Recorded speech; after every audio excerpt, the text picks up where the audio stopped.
আজকে আমরা করব লসাগু ও গসাগু এর ৯ নং অঙ্কটি। দুটি সংখ্যার অনুপাত ৫:৩ এবং তাদের লসাগু ১৮১৫ হলে প্রথম সংখ্যাটি কত?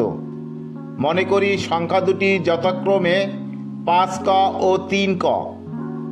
তাহলে লসাগু হবে ৩৫ ১৫ক। শর্ত মতে ১৫ক সমান সমান ১৮১৫ বা ক সমান সমান ১৮১৫ ভাগ ১৫। ১৫ দিয়ে ১৮১৫কে ভাগ দিলে হবে ১২১। তাহলে ক সমান সমান ১২১। যেহেতু প্রথম সংখ্যা ৫ক, তাহলে ৫ক সমান সমান ৫ গুণ ১২১ সমান সমান ৬০৫। তাহলে উত্তর হবে ঘ।